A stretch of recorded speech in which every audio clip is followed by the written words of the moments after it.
Olá, estamos de volta aqui no Connect Cop, no 15º Concred em Belo Horizonte, Minas Gerais. Eu sou Luiz Arthur Nogueira, jornalista, economista, palestrante, cooperado financeiro. E estamos recebendo aqui um convidado muito especial. Ele que fez ontem a abertura desse 15º Concred. Ele foi o nosso keynote speaker, o nosso principal palestrante, que trouxe um tema muito interessante, que foi cisnes verdes, o próximo boom do capitalismo regenerativo. Eu me refiro a John Elkton, ele que é britânico, é fundador do movimento global em sustentabilidade, conhecido como o pai da sustentabilidade. Ele é autor, consultor e empresário de renome mundial que defende e promove a sustentabilidade há mais de 5 décadas. Como eu disse, ele é um dos fundadores do movimento global em sustentabilidade, sendo reconhecido como o pai da sustentabilidade. Ele é autor ou coautor de 21 livros. É considerado uma referência para o desenvolvimento de iniciativas globais, como o Pacto Global das Nações Unidas. E ele é reconhecido como uma das principais lideranças quando o assunto é responsabilidade social empresarial.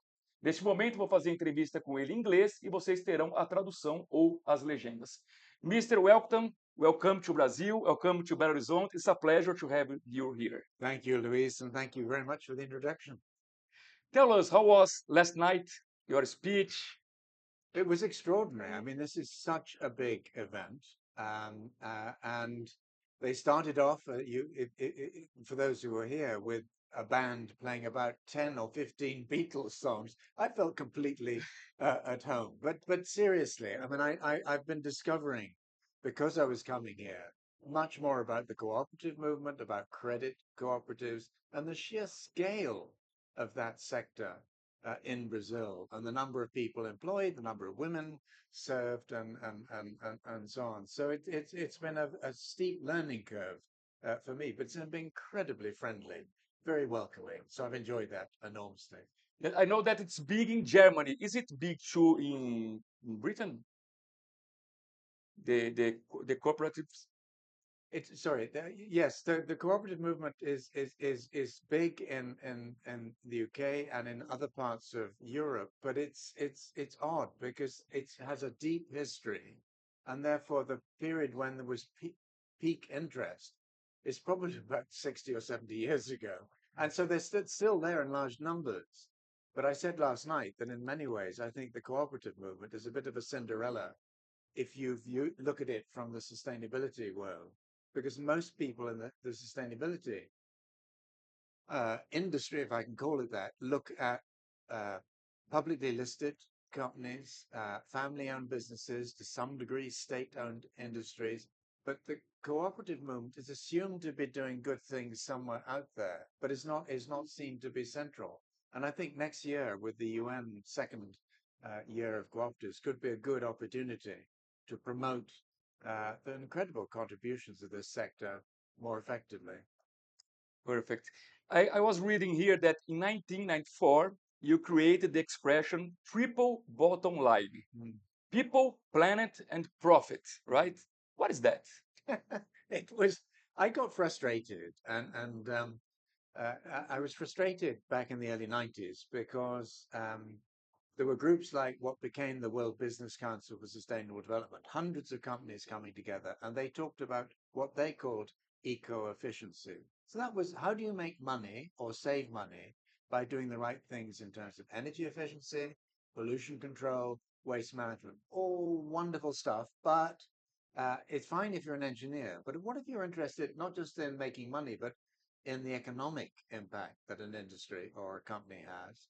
And if you're interested in the social side, what about that? And so it took me about 18 months to just get to those three words, triple bottom line. And then the next year, 1995, I came up with a simpler version, as you say, people, planet, and profit. I also thought then about prosperity being the third one, but I went for profit because it was provocative.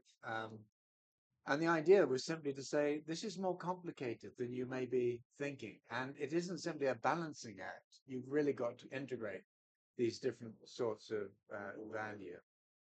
And many years later, now we are talking about ESG. Yeah. What's the difference from ESG and the triple bottom line? Well, there is a difference. And in a way, the triple bottom line was the first in the evolutionary tree. I mean, yes, there were concepts like eco-efficiency there already, but when I came up with the triple bottom line, there was no single bottom line, there was no shared value. All of these concepts sort of came later, including among them ESG.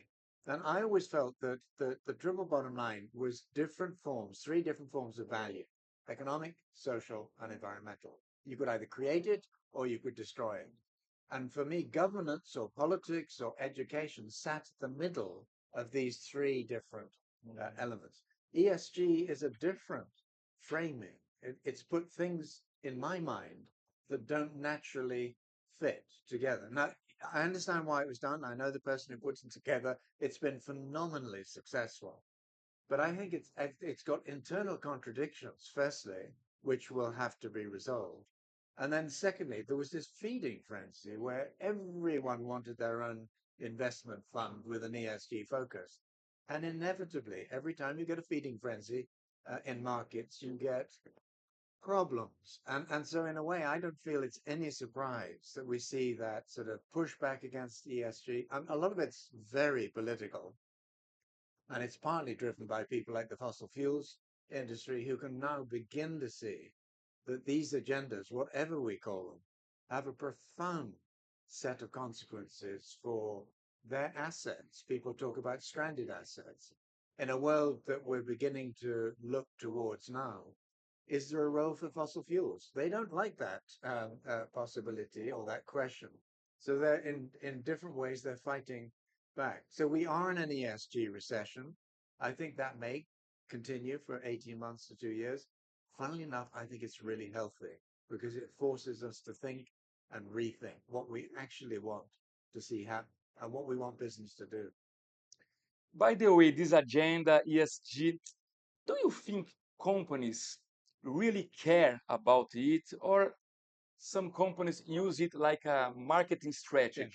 Well, there are many that would use it as a marketing strategy, but you kindly mentioned that I've been 50 years in this space. And when I started trying to engage companies around then the environmental agenda, it was almost impossible. I mean, they thought that anyone who was interested in the environment had to be a communist. And I'm not really joking. And that generation of senior business leaders has been replaced by a number of later generations. They're significantly younger. They've traveled very often more. They're better educated on balance. And they see the inevitability of this set of challenges needing resolution. They also understand that business is increasingly looked at as the source of some of the solutions, but they'd rather somebody else did it. So that, very few of them as yet see this as absolutely strategic for their business and are treating it in that way. So yes, for a lot of them it is marketing, and the interest of consumers, the interest of corporate customers, the interest of investors goes up and it goes down. So that's why I think quite often we see interest sort of building and then fading away. But all of it is on an upward trend. I think, over those 50 years, the one thing I've become more and more convinced of is that we're at an inflection point. It's been very slow progress relatively for a very long period of time. Next 10 to 15 years, you're going to see more change, good and bad, than the last 50.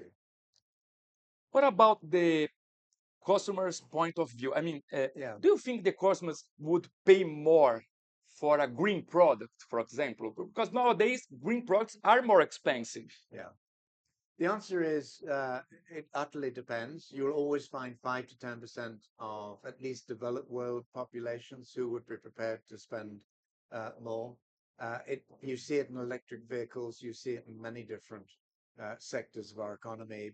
People don't want to put solar roofs on their houses, partly because it can be complicated, but partly because it's just simpler to buy, fossil fuels from the people who supply them. But even as long ago as the late 1980s, we did a book called The Green Consumer Guide. It sold 1 million copies in 18 months. And the reason was ordinary citizens were beginning to wake up to the fact that environmental issues were pressing in, were going to become more important. And for a period of time, they were prepared to pay a premium. They were prepared sometimes to just not have a particular type of product if it had mercury, if it had lead, if it had these problem substances in it. But to your question, until we make it as better quality and equal in price or lower, I think this is not going to go as fast as it needs to go. My confidence that there will be innovators and entrepreneurs and investors who drive this towards significantly cheaper, significantly better solutions, whether it's in renewable energy or electric vehicles. You see it now with the Chinese electric cars coming to Europe. Europe is having to slap and put 50% tariffs on these cars, and still they're cheaper than European made cars. So the simple answer is people don't want to pay more. The longer term answer is people are going to find that a lot of this is going to be more convenient, cheaper, better quality. By the way, what's your opinion about electric car? I'm asking that because in many countries, Yeah, the energy is not clean. yeah, So we talk about electric car, oh, good, but the energy is dirty. yeah. Well, I confess I tried to not use a car for about 2 years. I found it quite difficult. So we bought a Tesla Model Y, and within 10 minutes walk of our home, we have, I think, 15 renewable energy charging points. That's almost like utopia compared to much of my own country, the United Kingdom, and the rest of the world. But solar and other forms of renewable energy are going to catch up. And the real problem now is electricity grids. They don't have the capacity yet to take on this new form of power. When they do, and the investment is coming, people are going to find it just second nature to use renewable energy. But at the moment, exactly as you say, there is a problem. A lot of the electricity that's being used is from dirty sources. And by God, the fossil fuels industry are trying to let us know that because they want to confuse people. They want to stop this revolution Exactly. slamming into them, but it's going to. Talking about sustainability, how can these financial markets Yeah. make a better world? Well, the financial markets is a simple phrase, but it's a very complex reality behind it. And I've worked with sovereign wealth funds. I've worked with insurance and reinsurance uh, um, companies. I've worked with banks of all sorts, including central banks. I work with private equity and venture capital funds. All of these have a different take on all of this. But if you take, for example, insurance and reinsurance, that sector is really, really nervous now about climate-induced disasters. And it's increasingly, you'll have seen, starting to put red lines around certain areas, certain types of risk, and saying, we can't insure those risks any longer. Because what used to be a once in 100-year storm is now coming every 5 or 7 years. So in different sectors, the challenges are seen slightly differently. The financial system has always been a laggard in this. And there was a guy called Stuart Kirk from HSBC, the bank, a couple of years ago, who basically said in public, and he lost his job because of it, who in the financial industry really cares if Florida or Miami goes underwater by 2100? That's not our business. And I thought, that's a very honest observation, who's somebody right in the heart of the financial sector. But until we address that fundamental problem, many of the things that companies want to do, that they need to do urgently, will not be fundable. So that is the financial sector is a very big nut that we still have largely to crack. To conclude our interview, Yeah. I'd like to ask you something about you are a British guy, okay? And what is your opinion about Brazil? What kind of news you see in London, for example, when you are there about Brazil? What is your view about our country here? Well, firstly, I may be British, but for the first 10 years of my life, I grew up outside my country. So I've always felt a slightly alien in that world. But I've been many times now to Brazil. I find it fascinating. I love most of the people I've met. It's a very vibrant culture. It's a very welcoming culture. But if you ask me what sort of news do I see about Brazil, a lot of it is about sports. Well done on that front. Some of it is about, I'm afraid, bribery and corruption. And so one of the big stories in the Financial Times in the last couple of weeks was about carbon offsets, which companies are being encouraged to buy. And several people, since I arrived in Brazil this time, have been talking about. But Brazil has all these huge assets. If Google and people wanting server farms want renewable energy, Brazil has enormous resources. But the story was about fraud in Brazil around carbon credit schemes. Now, some of these things being based on land stolen from tribal peoples or whatever it was. So it's a mixed story. And even when I sit in taxis here, I hear all sides of the story. People incredibly proud of their country, and people really frustrated and wanting to leave the country because of things like bribery and corruption and the problem of getting things done. So, sorry, it's a complicated story, but I actually love Brazil. And now I promise to finish. Are you optimistic about the world? Why am I asking that? We have wars like Yeah. Israel, Hamas, Russia, Ukraine. We have elections in the United States, Trump, Kamala. We have problems here in Venezuela with Maduro. Yeah. Can we be optimistic about the world? We can be. We ought to be. Do I think all of those problems that you've just listed, Luis, will get better? I think they'll get worse. I think for the next 5 or 7 years, the the world is going to be in what some people call a polycrisis. It just the old system that we grew up with, that we took for granted, is starting to come apart around us.